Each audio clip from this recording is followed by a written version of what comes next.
Assalamualaikum warahmatullahi wabarakatuh.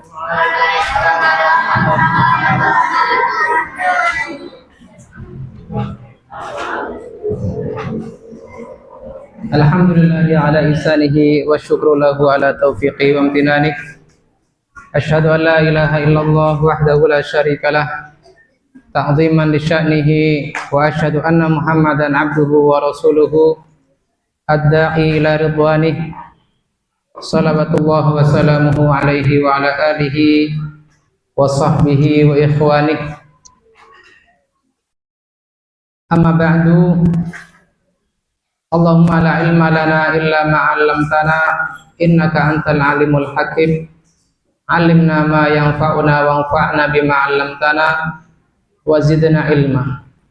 Wa arinal haqqa haqqan warzuqna ittiba'ah wa arinal batila batilan warzuqna ijtinabah.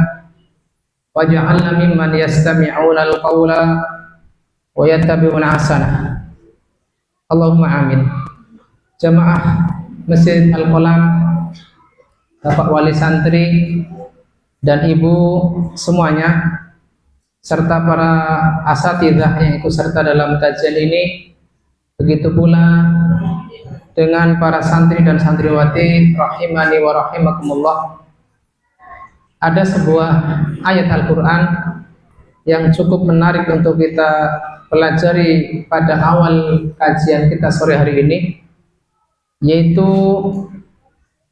surat Al-Ahzab ayat 70 dan 71, yang mana Allah Subhanahu wa ta'ala berfirman, ya ayyuhalladzina amanu taqullaha wa qulu qawlan sadida yuslih lakum a'malakum wa yaghfir lakum dhunubakum wa may yuti'illaha wa rasulahu faqad faza fawzan 'azima. Tadi surat apa? Ya Jafar?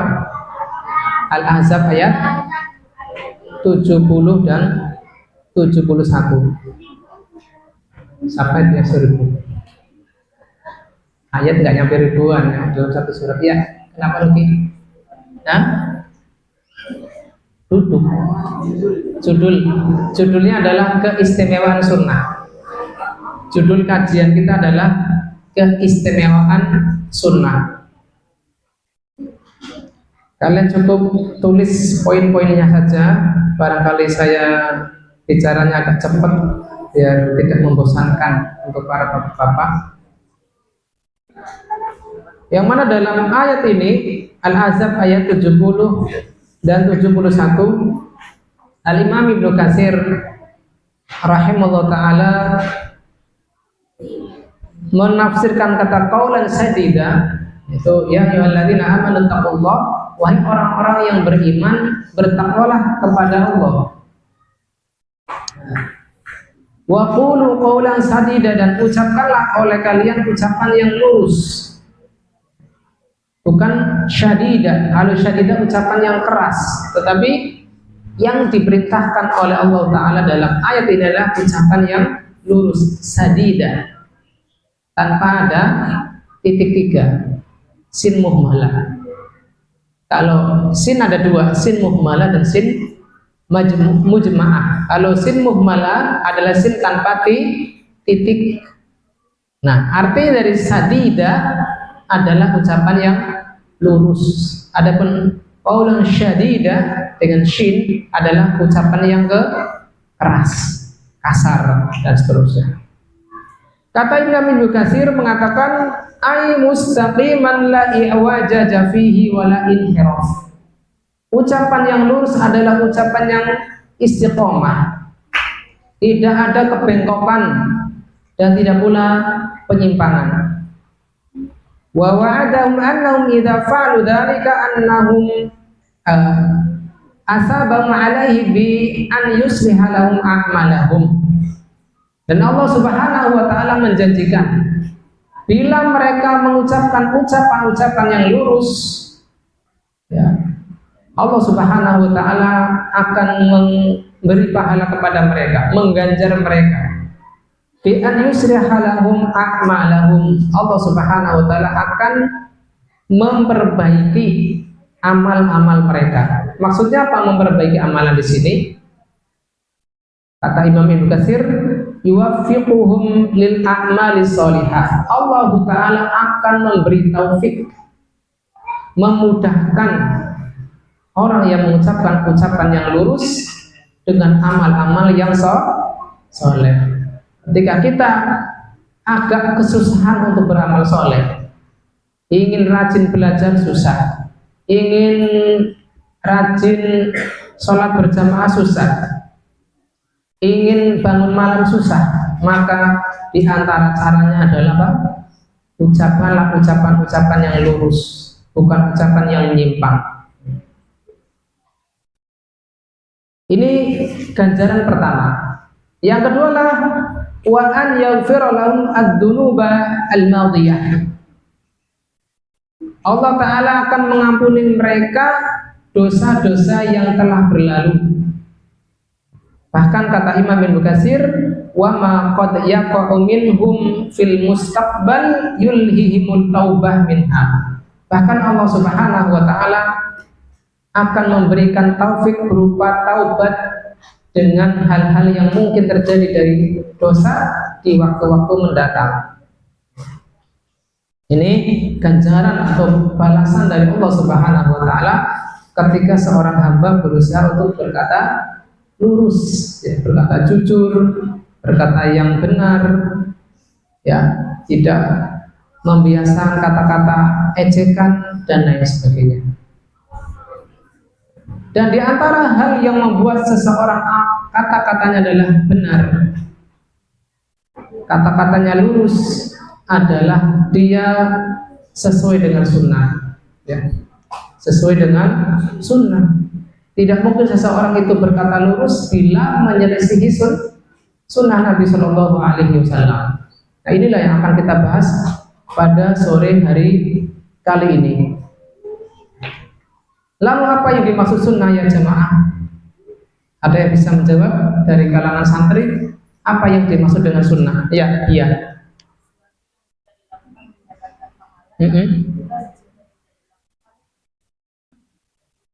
Ya, ma yusabu fa'iluhu wala yu'aqabu tahrikuhu. Apa yang diberi pahala pelakunya dan tidak diberi ikot bila ditinggalkan. Nah, itu adalah makna sunnah secara fikih. Makna sunnah secara fikih.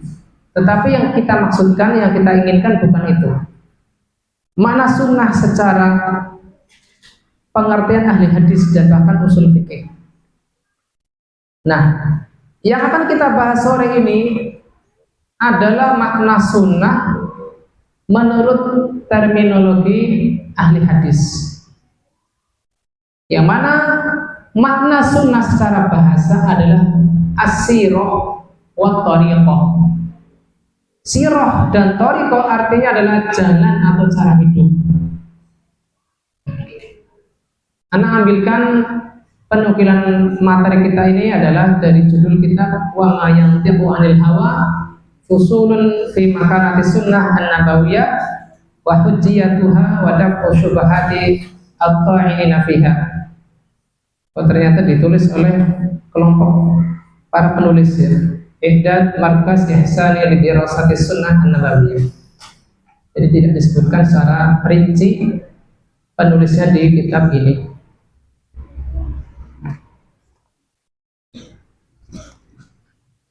Ya, tidak disebutkan. Nah, makna sirah dan apa tadi? Thariqah adalah apa? Jalan atau cara hidup. Hasanan kana au qabihatan. Baik jalan hidup itu adalah baik atau buruk. Ya. Kalau kita melihat sirahnya Nabi, jalan hidupnya Nabi tentu tidak ada yang buruk, tidak ada yang tercela, semuanya baik. Semuanya pilihan.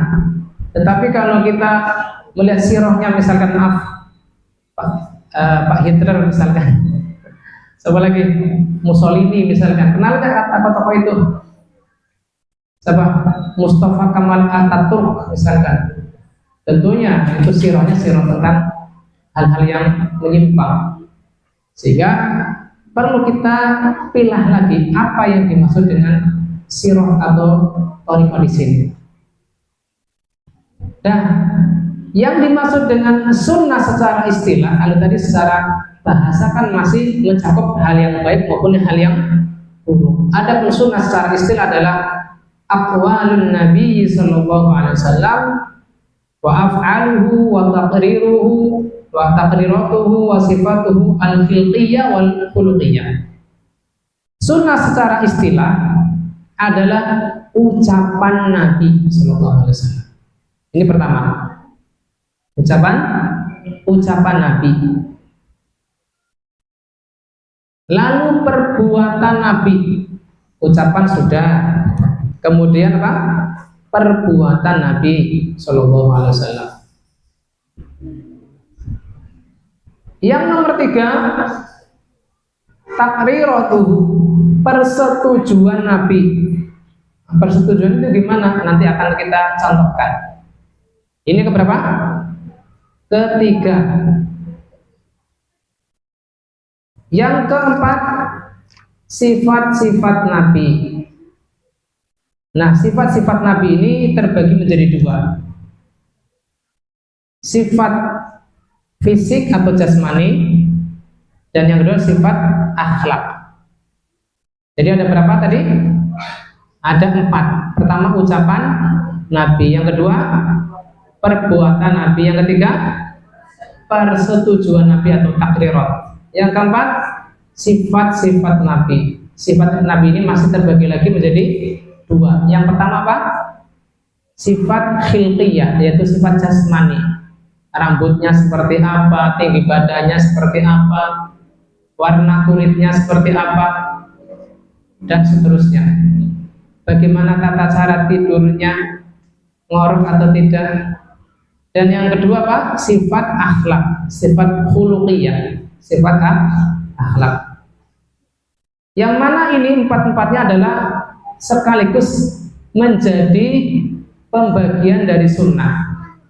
Ada sunnah qauliyah. Sunnah qauliyah ya berarti hadis berupa ucapan Nabi. Contoh banyak sekali. Min husnil islamil mar'i tarkuhu ma la ya'ni. Termasuk dari bagusnya keislaman seseorang meninggalkan apa yang tidak penting baginya. Innamal a'malu binniyat, hanyalah amal-amal itu adalah sesuai dengan niatnya, dan banyak sekali. Sunnah qauliyah. Artinya apa? Berupa ucapan yang disandarkan atau dinisbatkan pengucapannya dari Nabi Shallallahu Alaihi Wasallam. Ini sunnah qauliyah. Lalu apa contoh sunnah fi'liyah Nabi? Contohnya ini pun banyak. Contohnya adalah banyak diriwayatkan oleh Aisyah, ibunda Aisyah, istri Nabi Shallallahu Alaihi Wasallam. Misalkan karena Nabi sallallahu alaihi wasallam idza shalla rak'atayil fajri ittaja'a ala shiqqil ayman atau shiqqihil ayman.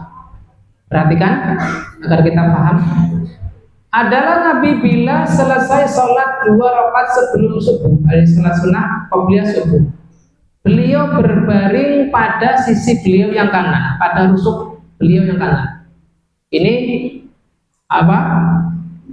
Perilaku Nabi atau perbuatan Nabi.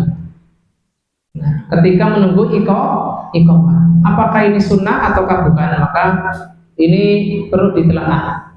Ternyata para sahabat Nabi ketika menunggu iqamah beliau duduk, walaupun terkantung-kantung, tidak ikut berbaring. Nah, berbaringnya Nabi Shallallahu Alaihi Wasallam adalah di rumah beliau. Nah, walaupun beliau disebutkan dalam hadis lain bahwasanya beliau berbaring sampai mendengkur, tetapi beliau tidak memperbaharui wudu karena Nabi Sallallahu Alaihi Wasallam memastikan beliau tidak hilang kesadarannya. Adapun selain beliau Sallallahu Alaihi Wasallam, maka ketika tidurnya sampai mendengkur apalagi berbaring, maka diperbarui wudunya. Ini contoh sunnah fi'liyah atau sunnah berupa perbuatan Nabi Sallallahu Alaihi Wasallam. Yang ketiga adalah sunnah takririyah, persetujuan Nabi Sallallahu Alaihi Wasallam. Di antara contohnya adalah apa yang diriwayatkan dari Umar bin Khattab berupa pengingkaran beliau kepada Hasan bin Sabit ketika Hasan bin Sabit ini mendendangkan Syakir di masjid. Ya. Pengingkaran siapa? Hasan bin Sabit dari siapa tadi? Umar siapa? Umar bin Khattab. Maka Hasan menjawab pengingkaran Umar bin Al-Khattab, qad kuntu unshidu wa fihi man huwa khairun minka. Dahulu aku membacakan syair dan ada di dalam masjid itu orang yang lebih baik darimu. Siapa? Lebih baik dari Umar? Nabi Shallallahu Alaihi Wasallam, Nabi Muhammad Shallallahu Alaihi Wasallam. Dan Nabi Shallallahu Alaihi Wasallam terdiam. Maksudnya apa? Tidak mengingkari syair atau nasyidnya Hasan bin Sabit. Artinya apa? Membacakan syair dalam masjid selama tidak disertai suara-suara tabuhan dan seterusnya, maka bukan sesuatu yang makruh atau haram. Adapun sifat jasmani Nabi Shallallahu Alaihi Wasallam ini banyak sekali. Misal hadis Anas bin Malik, beliau menceritakan bahwa Nabi Shallallahu Alaihi Wasallam tidak terlalu tinggi, laisa bil tawilil bahin wala bil qasir. Nabi tidak terlalu tinggi menjulang dan tidak pula terlalu pendek. Besar sahabat dari putra atau putri dan lain-lain. Rambut beliau tidak keriting, tidak pula terlalu lurus, ya, dan lain sebagainya. Dan adapun sifat Nabi dalam bentuk akhlak ini pun banyak sekali diceritakan oleh para sahabat Nabi Shallallahu Alaihi Wasallam. Semisal hadis Anas bin Malik, kata beliau, kana Nabi Shallallahu Alaihi Wasallam ahsanan nas. Nabi Shallallahu Alaihi Wasallam adalah manusia yang paling baik, wa asya'an nas, orang yang paling pemberani. Ketika terdengar suara dentuman keras, para sahabat mulai gentar, tetapi Nabi Shallallahu Alaihi Wasallam sudah pergi ke arah dentuman keras tersebut. Ketika para sahabat berusaha mendekat, ternyata Nabi sudah mendahului mereka.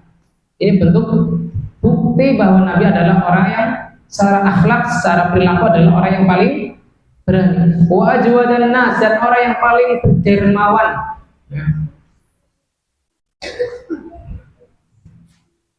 Baik.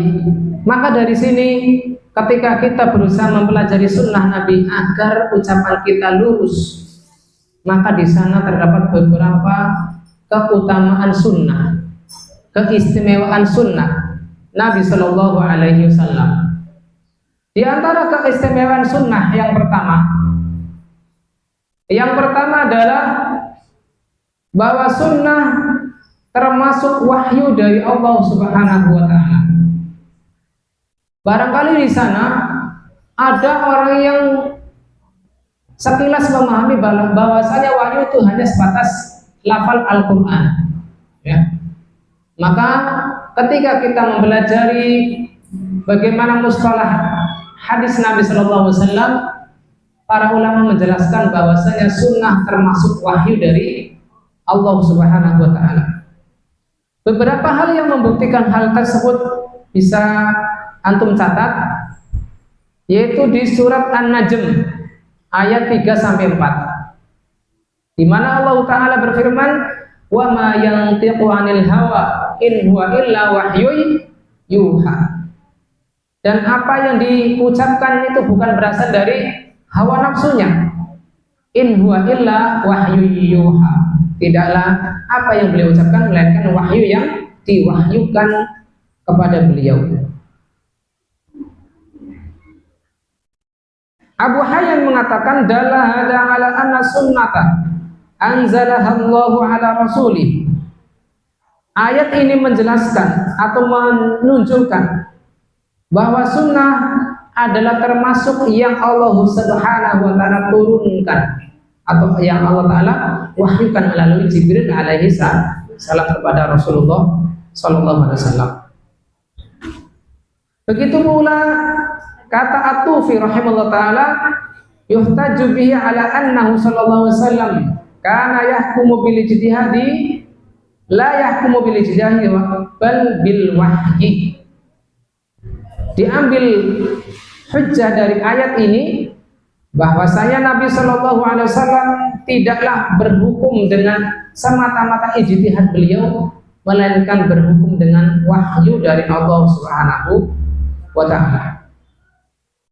Wa anna sunnata al-waridah anhu kanat tuha ilaihi, dan bahwasanya sunnah yang berasal dari beliau adalah wahyu dari Allah Subhanahu wa Ta'ala. Ini perkataan At-Tufi.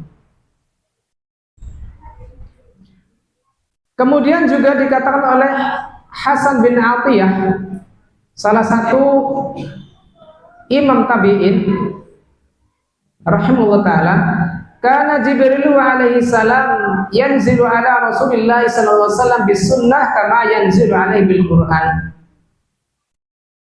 Jibril alaihi salam turun kepada Rasulullah sallallahu alaihi wasallam membawa as-sunnah sebagaimana dia turun kepada Nabi sallallahu alaihi wasallam membawa ayat-ayat Al-Qur'an. Yu'allimuhu iyyaha kama yu'allimuhu al-Qur'an. Dia mengajari Nabi sallallahu alaihi wasallam dengan sunnah sebagaimana beliau mengajari Nabi sallallahu alaihi wasallam dengan ayat-ayat Al-Qur'an. Ini bukti pertama dari surat An-Najm ayat 3 dan 4. Kemudian di surat Al-Baqarah ayat 231, dan ini pun banyak sekali ayat-ayat selafal dengan ini. Wadhkuru ni'matallahi wa ma anzala 'alaikum minal kitabi wal hikmati ya'idukum bih. Dan ingatlah oleh kalian nikmat Allah Subhanahu wa ta'ala. Wa ma anzala 'alaikum, dan apa yang diturunkan kepada kalian minal kitabi wal hikmah, berupa ayat Al-Qur'an dan hikmah. Hikmah di sini banyak yang menyebutkannya sebagai sunnah.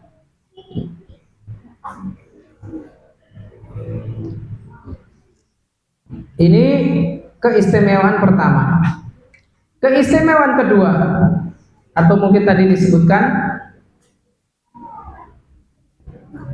ada bukti lain banyak ya, itu dari Al-Qur'an ya. Tadi di An-Najm ayat 2 sampai 3, 3 sampai 4. Kemudian di surat Al-Baqarah ayat 231.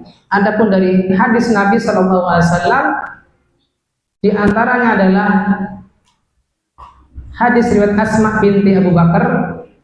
Asma itu siapanya Aisyah? Saudari kakak atau saudari adik? Kakak, ya, lebih tua dari Aisyah. Asma itu adalah kakak iparnya Nabi Shallallahu Alaihi Wasallam, karena usianya lebih tua. Nabi Shallallahu Alaihi Wasallam bersabda, "Wa laqad uhiya ilayya annakum tuftanuna fil qubur." Telah diwahyukan kepadaku bahwasanya kalian, umat Islam termasuk kita, akan diuji di dalam kubur. Au qariban min fitnatid dajjal, atau dekat dengan fitnah atau ujian datangnya Dajjal. Dajjal siapa? Ya ikhwah, kemarin sudah pernah tak tanyakan. Siapa yang bisa menjawab? Iya, Zakaria. Siapa Dajjal? Menjelang hari, iya, menjelang hari akhirat atau hari kiamat. Ya, jadi umatnya Nabi Shallallahu Alaihi Wasallam dikatakan oleh Nabi Shallallahu Alaihi Wasallam adalah dekat dengan fitnah Dajjal. Artinya kita hendaknya waspada, jangan lengah, ya, jangan lengah dari fitnah tersebut. Dan ini yang menjadi sisi pendalilannya adalah bahwa Nabi Shallallahu Alaihi Wasallam bersabda, "Walaqad uhiya ilayya," telah diwahyukan kepadaku. Artinya apa?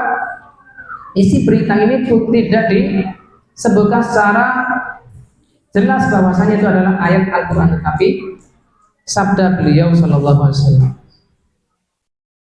Dan banyak lagi yang lainnya, ana rasa tidak perlu disebutkan semuanya. Artinya kita yakin bahwasanya sunnah atau hadis Nabi Shallallahu Alaihi Wasallam selama itu valid, makbul dari Nabi, maka itu adalah wahyu. Tidak sebagaimana sebagian tokoh-tokoh Islam yang mengatakan bahwasanya wahyu hanya terbatas pada Al-Quran. Kemudian keistimewaan kedua, as-sunnatu syamilatun li jami' ahkamiddin. Sunnah mencakup seluruh hukum-hukum agama. Sunnah mencakup seluruh hukum-hukum agama. Siapa yang bisa mengulang keistimewaan kedua ini? Abad, silakan Abad. Mana catatan kamu? Oh, nggak ada bukunya. Ya, Rahim. Ahsan tabarakallahu fiik. Siapa yang bisa mengulang lagi? Ya, Mas Muka. Daniel, siapa namanya? Nabil. Ewais Al-Qur'ani atau Nufail. Ya, silakan Nufail. Sunnah mencakup seluruh hukum-hukum agama Islam. Di antara yang mendukung keistimewaan kedua ini adalah sebagaimana diucapkan oleh seorang tabi'in yang bernama Makhul. Yang bernama siapa? Makhul Asy-Syami, yang berasal dari Syam atau tinggal di Syam. Kata beliau, Al-Qur'anu ahwaju ila sunnah minas sunnati ilal Qur'an. Sunnah lebih butuh kepada penjelasan Al-Quran. Saya ulang lagi Al-Quran lebih butuh kepada penjelasan As-Sunnah daripada Sunnah yang membutuhkan Al-Quran. Ya, mengapa? Ya karena Sunnah itu mencakup di dalamnya apa? Hukum-hukum agama semuanya, akidah, syariat, akhlak, kaidah-kaidah usuliyah yang bermanfaat pada setiap waktu dan tempat.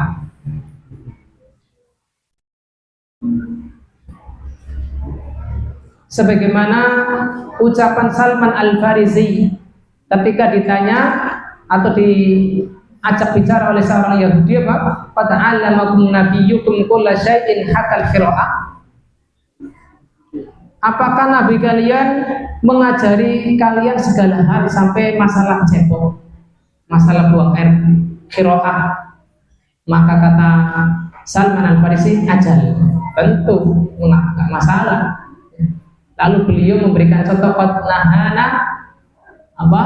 An yastaqbil qiblah fi ghaitin aw baulin. Beliau melarang kami untuk menghadap kiblat ketika BAB atau BAK, buang air besar atau buang air kecil. Kemudian wa an yastanjiya bil yamin. Beliau juga melarang kami dari cebok dengan tangan kanan. Wa an yastanjiya bi aqali min salasati ahjar. Beliau juga melarang kami agar tidak cebok kurang dari 3 batu. Maksudnya 3 batu ini apabila tidak menjumpai air, walaupun batunya besar, ya batu-batunya mungkin semimbar mungkin, tetapi nggak boleh diputar-putar, ya cukup 1 olesan dibuang, 1 olesan dibuang, karena beliau mensyaratkan minimal berapa? 3 batu. Kalau lebih boleh nggak? Boleh. 5 boleh, 4 kalau nggak ada 5 ya boleh juga, asal tidak kurang dari 3 batu. Wa an yastanjiya bi rajin aw idhamin aw bi idhamin. Dan beliau melarang kami dari istinja atau cebok dengan roji. Roji itu kotoran binatang yang sudah kering. Misalkan kotoran kerbau karena kepanasan terus sampai kayak batu misalkan, maka itu tidak boleh dipakai untuk ngoles bekas kotoran yang keluar dari tubuh kita. Au bi admin, atau dengan tulang binatang yang kita buang, tulang ayam, tulang kambing, tulang sapi, nggak boleh.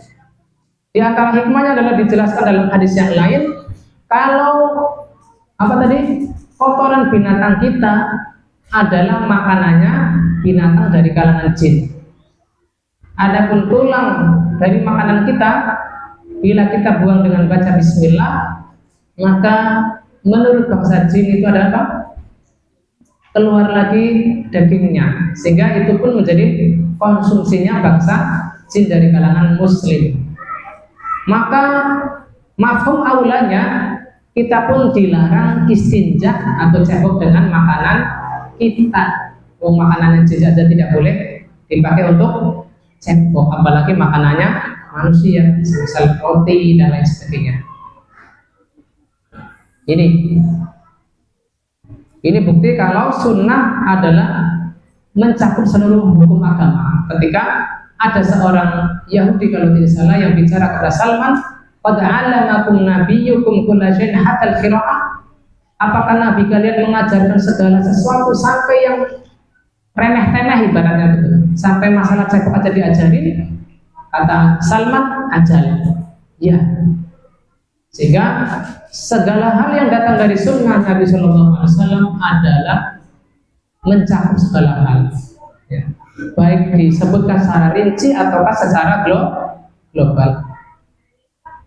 Sehingga benarlah apa yang dikatakan oleh Makhul tadi, bahwasanya Al-Quran ahwaju ila sunnah. Al-Quran lebih butuh kepada sunnah daripada sunnah lebih butuh kepada Al-Quran.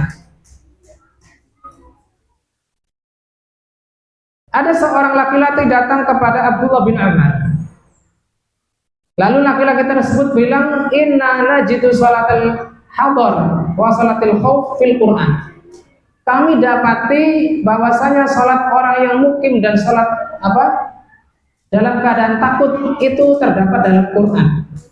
Yang mana dalam salat saat khauf tersebut, dalam keadaan perang itu boleh digunakan untuk menjamak salat. Wala najidu salat as-safar fil Quran. Tetapi kami tidak mendapati salat karena safar lalu dipakai untuk menjamak salat, misalkan zuhur sama asar atau maghrib dan isya di dalam Al-Quran, kata orang tersebut. Maka Abdullah bin Umar mengatakan, ya bna akhi, wahai anak pamanku, inna Allah ta'ala ba'atha ilaina Muhammadan wa la na'lamu syai'a. Sesungguhnya Allah Ta'ala telah mengutus kepada kami Muhammad sallallahu alaihi wasallam. Saat itu kami tidak mengetahui sesuatu apapun. Fa innama naf'alu kama ra'ayna Muhammadan yaf'al. Dan hanyalah kami beramal sebagaimana apa yang diamalkan Nabi kepada kita. Artinya apa? Walaupun tidak diterangkan di dalam Al-Quran, apa yang datang dari Nabi adalah disyariatkan. Ya, jadi amalan kita tidak terbatas hanya apa yang terdapat di dalam Al-Quran. Sehingga dari sini kita tahu keistimewaan sunnah ketiga, yaitu as-sunnatu mubayyinatun lil Quran. Sunnah adalah penjelas Al-Quran. Sunnah adalah apa? Penjelas Al-Quran. Kata Imam Syafi'i. Imam Syafi'i ada yang belum kenal? Siapa beliau? Edward. Siapa Imam Syafi'i? Siapa yang belum kenal Imam Syafi'i? Siapa yang sudah kenal? Masya Allah, kenal semua. Iya, siapa nama asli Imam Syafi'i? Muhammad bin Idris. Muhammad bin Idris Asy-Syafi'i. Ya. Beliau imam terkenal dan bahkan madhab beliau banyak digunakan oleh kaum muslimin di Indonesia. Kata beliau, lam a'lam min ahli ilmi mukhalifan fi anna sunnanan Nabi sallallahu alaihi wasallam min salasati wujuh. Aku belum tahu dari kalangan ahli ilmi perselisihan ataupun perbedaan pendapat bahwasanya sunnah itu terbagi menjadi tiga. Ya, terbagi menjadi tiga sisi. Dan dari tiga sisi ini fajtama'u minha ala wajhain. Dua sisi pertama mereka sepakat. Halo, bismillah. Tes. Ya. Sunnah terbagi menjadi tiga sisi. Dua sisi pertama para ulama sepakat. Tetapi di sini Imam Syafi'i hanya menjelaskan dua hal yang disepakati. Wal wajhani yajtami'ani wa yatafarra'an ahaduma ma anzalallahu fihi nassa kitabin. Mereka sepakat bahwa dengan sunnah yang menjelaskan apa yang diperinci di dalam Al-Quran. Yang diperinci di dalam Al-Quran misalkan terkait dengan masalah waris, maka para ulama sepakat menerimanya. Wa bayyana Rasulullah sallallahu alaihi wasallam islamana asal kitab, dan Rasulullah menjelaskan apa yang secara persis dengan lafal Al-Qur'an.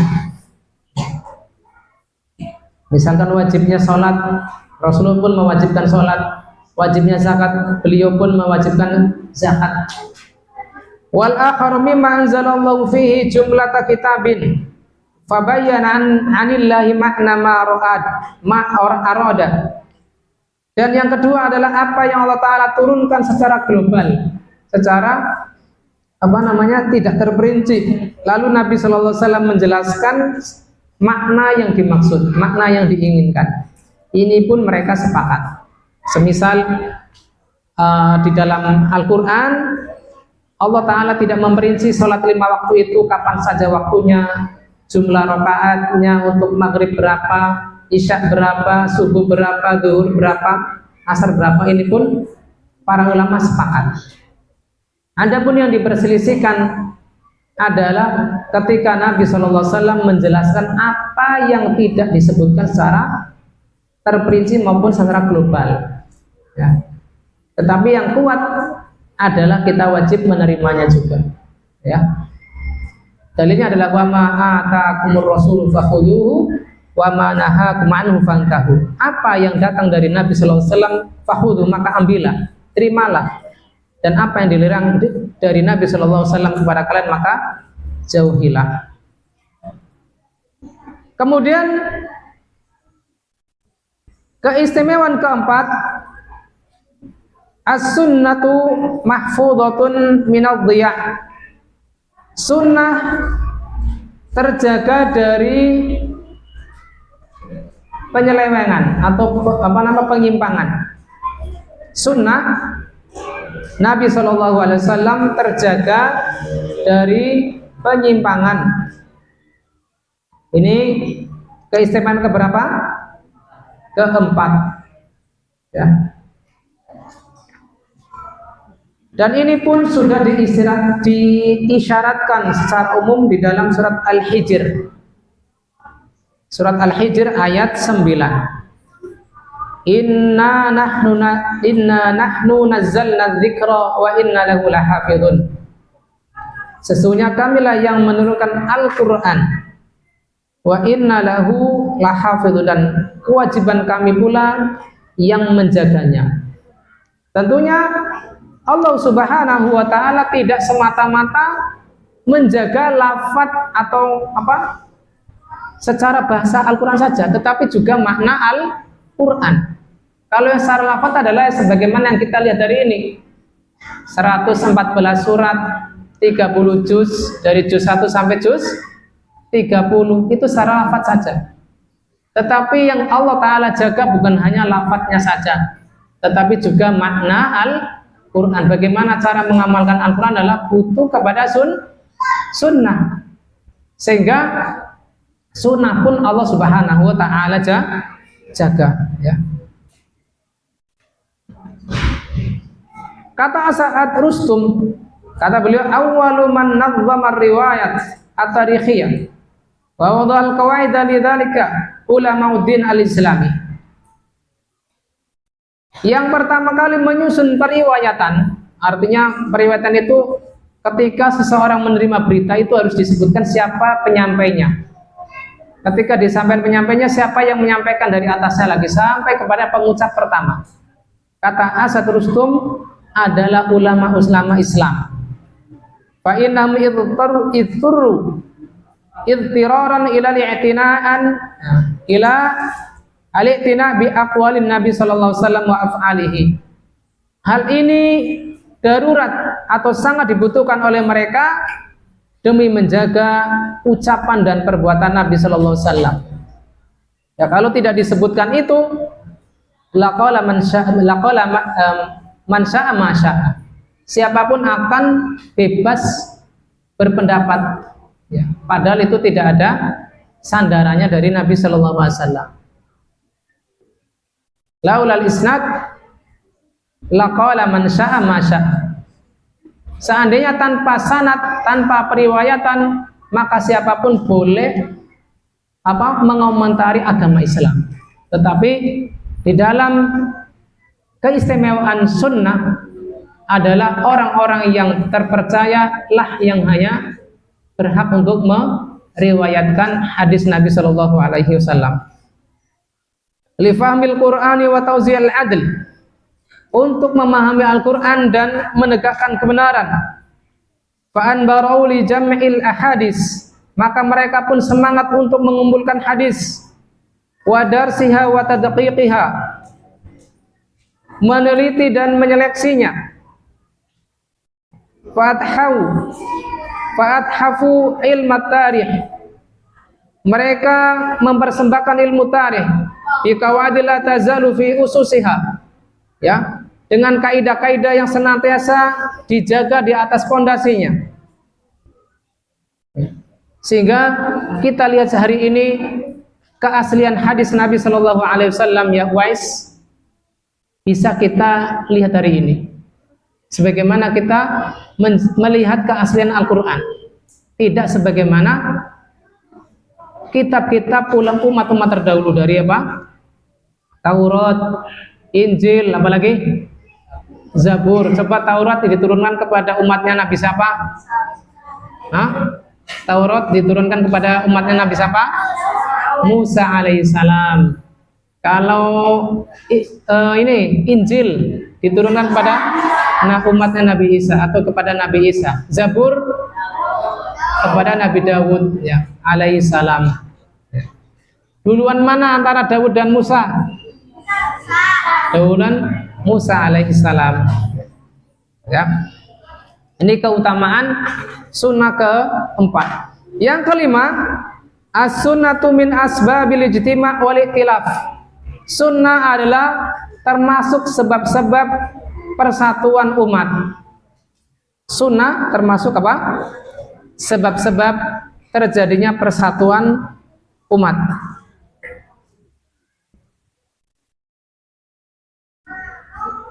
Sebagaimana dalam surat An-Nisa, ya ayyuhalladzina amanu taqullaha atii'ullaha wa atii'ur rasul wa ulil amri minkum fa in tanaza'tum fi syai'in farudduhu ila Allahi war rasul in kuntum tu'minuna billah wal yaumil akhir, ya.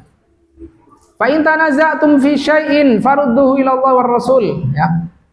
Kata Maimun bin Mihran, arrudu ila Allahi arrudu ila kitabih, mengembalikan kepada Allah adalah mengembalikan permasalahan yang diperselisihkan kepada Al-Quran. Warrudu ila rasulihi in kana hayyan, dan mengembalikan kepada Nabi Sallallahu Alaihi Wasallam secara langsung apabila beliau masih hidup. Wa in qabadahu Allahu ilaihi faradu ila sunnah. Adapun apabila Nabi Sallallahu Alaihi Wasallam telah wafat, maka perkara yang diperselisihkan ada dikembalikan kepada sunnah beliau alaihi salatu wassalam. Ini hal yang membuktikan kalau apabila terjadinya perselisihan, persengketaan dalam suatu permasalahan, sunnah adalah pemersatu, ya, pemersatu umat, pemersatu bangsa. Tidak lagi menjadikan heterogenitas sebagai sebab-sebab ikhtilaf atau perselisihan. Kalau santrinya Al-Qalam itu bersatu atau berselisih? Bersatu atau berselisih? Kok nggak satu ucapan? Berselisih atau bersatu? Bersatu. Nggak boleh karena beda kelas ribut, berbeda asrama ribut, berbeda apalagi musola ribut, nggak boleh. Bukankah yang kita pelajari sama-sama Al-Quran?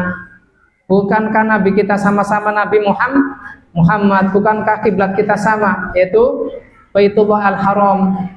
Maka apa yang kita ributkan? Ya, na'udzubillah. Ikrimah menafsirkan wala yazaluna mukhtalifina illa man rahima rabbuk. Mereka senantiasa berselisih. Perhatikan adik-adik, perhatikan. Illa man rahima rabbuk. Ini di surat apa ini? Ada yang tahu? Wala yazaluna mukhtalifina illa man rahima rabbuk. Nanti dicari ya. Ini tidak disebutkan ayatnya. Mereka senantiasa berselisih. Kata Imam Ikrimah, yakni ahlul ahwa wal bidah, yaitu orang-orang pengikut hawa nafsu dan kreasi di dalam beragama. Illa man rahima rabbuk, kecuali yang Allah Ta'ala rahmati mereka. Maka kata beliau, kata Ikrimah, ahlu sunnah wal jamaah, yaitu para pengikut sunnah dan persatuan. Nah, kalau kita mengikuti sunnah Nabi Shallallahu Alaihi Wasallam, apakah kita masih pantas untuk berselisih? Masih pantas untuk ribut-ribut? Tentu tidak. Imam Ibnu Taimiyah rahimahullah ta'ala, wal bid'atu maqrunatun bil furqah kama anna sunnata maqrunatun bil jamaah. Kreasi dalam beragama itu seiring dengan perpecahan, sebagaimana sunnah itu seiring dengan persatuan. Wa yuqal ahlu sunnah wal jamaah kama yuqalu ahlul bid'ah wal furqah. Dikatakan sunnah itu pasti diiringi dengan jamaah. Ya. Kalau ngikut sunnah ya harusnya bersatu, jangan suka berselisih, jangan suka ribut. Siapa yang suka ribut di sini? Ada nggak yang suka ribut? Aku. Ya jangan. Kamu pengikut sunnah atau pengikut bid'ah? Pengikut sunnah ya jangan berselisih, jangan suka ribut, ya jangan suka musuhan, ya. Sebagaimana dikatakan oleh kita dengan lisan-lisan al-huda wal furqa, orang yang suka berbuat bid'ah adalah suka berselisih, suka berpecah belah. Baik, ini adalah hal yang disebutkan dalam kitab wa ma yantiqu 'anil hawa in huwa illa wahyu yuha, adalah 5 hal. Adapun keutamaan sunnah yang lain barangkali bisa kalian catat secara ringkas, kurang lebih ada 10 menit lagi. Yang keenam adalah as-sunnatu mizanul haqqi wal batil. Sunnah adalah timbangan untuk mengenali kebenaran dan kebatilan. Sunnah adalah timbangan. Timbangan apa? Kebenaran dan kebatilan. Tidaklah sesuatu disebut sebagai kebenaran melainkan ditimbang dengan sunnah. Tidaklah sesuatu ditimbang sebagai kebatilan melainkan ketika dicocokkan dengan sunnah malah tidak cocok. Apa tadi Wes? Keenam? Apa keistimewaan keenam? Sunnah adalah ya, iya. Kebaikan, kebenaran dan kebatilan. Iya. Di antara hadis yang menerangkan adalah man amila aman laisa alaihi amruna fahuwa raddun. Siapapun yang beramal tidak ada dasarnya dari kami, maka amalan tersebut tertolak. Artinya amalan yang batil. Yang batil itu yang batal, tidak diterima, tidak makbul, tidak ada pahalanya dari Allah Subhanahu wa taala bila tidak ada dasarnya dari sunnah. Yang ketujuh, as-sunnatu syartun fi qabulil a'mal. Sunnah adalah syarat. Sunnah adalah syarat diterimanya amal. Apa ya Zakaria? Sunnah adalah syarat diterimanya amal. Hadisnya sama tadi, man amila amal laisa alaihi amruna fahuwa raddun, man ahdasa fi amrina hada ma laisa minhu fahuwa raddun. Barang siapa membuat-buat di dalam urusan kami, di dalam agama Islam, apa yang bukan berasal dari Nabi sallallahu alaihi wasallam, maka dia tertolak. Nah, di sini diriwayatkan oleh Ibunda Aisyah radhiyallahu anha. Ini keistimewaan sunnah keberapa? Ketujuh. Yang kedelapan, as-sunnatu hisnun minal bidah, tahmil muslimah minal inhirafi wad dhalal. Sunnah melindungi muslim, sunnah ayat ditulis rahim,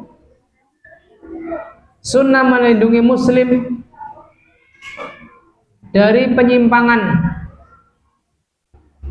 dan kesesatan.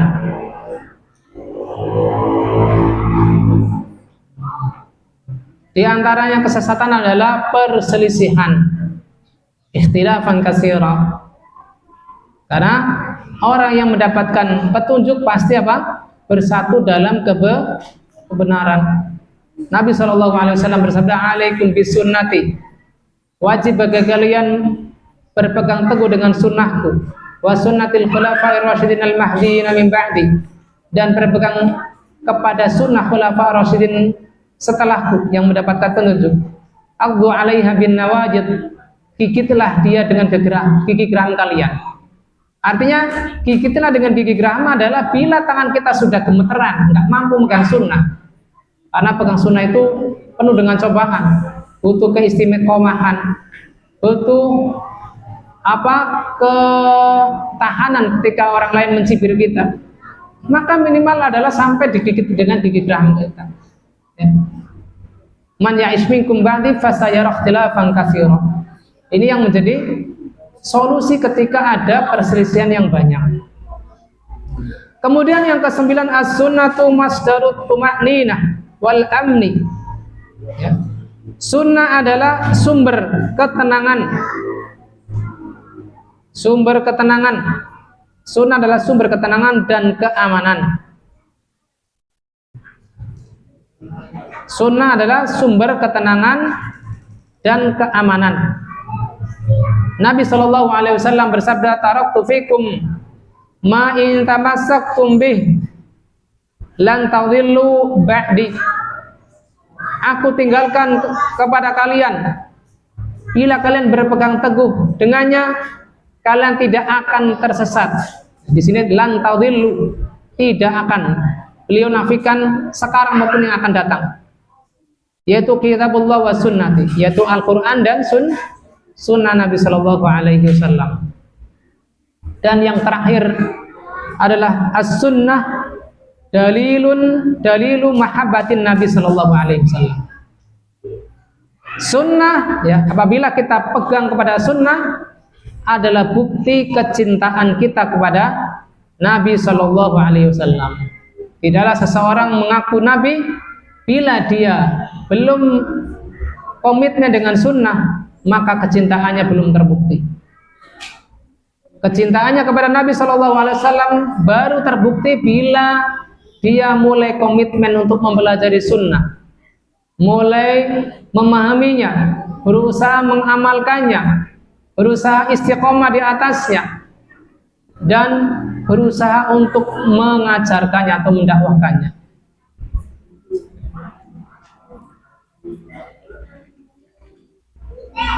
Allah Subhanahu wa taala berfirman, "Qul in kuntum tuhibbunallaha fattabi'uni yuhibbukumullah."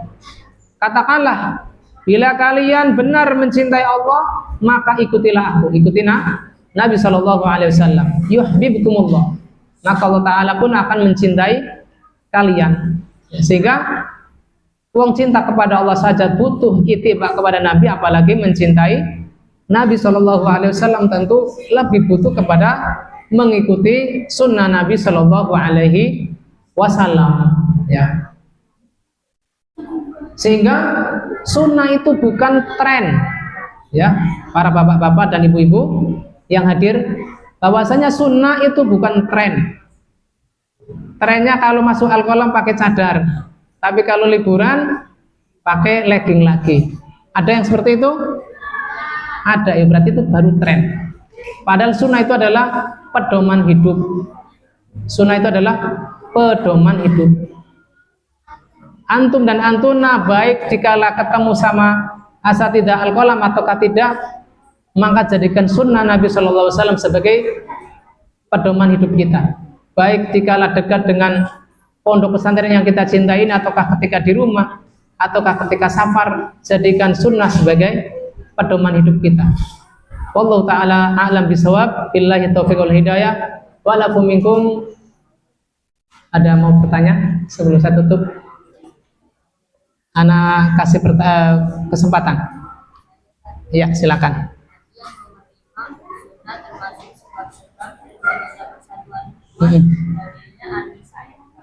Apa? An-Nisa ayat 59. Ya ayyuhalladzina amanu athi'ullaha wa athi'ur rasul wa ulil amri minkum. Silakan, ada lagi yang mau ditanyakan? Dari bapak-bapak, kayaknya sudah lama ngaji, sudah paham ya Pak. Dari ibu-ibu barangkali ada yang mau bertanya? Dengan kita mempelajari sunnah, kita akan paham kalau kita terlambat sholat, ya, imam sudah sujud, kita takbirnya berapa kali? Takbirnya berapa kali ya ikhwah? 1. Misalkan imam lagi sujud, kita Allahu Akbar langsung sujud, begitu. Betul apa enggak? Kok ragu jadinya wes? Berapa kali? 2. 1 takbir apa? Namanya apa takbir apa? Takbiratul ihram. Yang kedua takbir apa? Takbiran. Itu siapa itu? Kalau saya deket jewer. Jeweran Yahya nanti. Takbir intiqal ahsan tabarakallahu fik. Jadi kalau kita mempelajari hadis-hadis Nabi, mengilmui bagaimana fikihnya sunnah Nabi Sallallahu Alaihi Wasallam, ketika kita terlambat sholat tidak langsung habis takbir langsung sujud, tetapi 2 kali takbir, ya. Takbir pertama adalah dalam rangka takbiratul ihram, sebentar tanpa harus membaca, lalu kita takbir lagi baru sujud, bukan habis takbir langsung sujud. Itu dihitung sebagai takbir intiqal, takbir perpindahan. Sehingga kalau setelah kita tahu ini masih dipraktekkan, maka bisa batal sholat kita karena tidak dimulai dengan takbiratul ihram, begitu. Ya, silakan.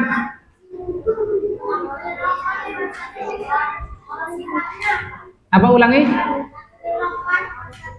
Persetujuan. Sifat Nabi adalah tanda-tanda yang bisa dikenali Nabi. Sifat itu alamah. Sifat adalah tanda-tanda fisik dan tanda-tanda akhlak. Ya. Cukup ya. Ada beberapa pertanyaan walaupun sifatnya adalah pengulangan materi tidak masalah. Ya, sebagai murojaah sedikit apa yang kita pelajari. Semoga bermanfaat. Kita tutup majelis kita dengan doa kafaratul majelis. Subhanakallahumma wa bihamdik asyhadu an la ilaha illa anta astaghfiruka wa atubu ilaik. Kurang lebihnya mohon maaf. Billahi taufiq wal hidayah. Assalamualaikum warahmatullahi wabarakatuh.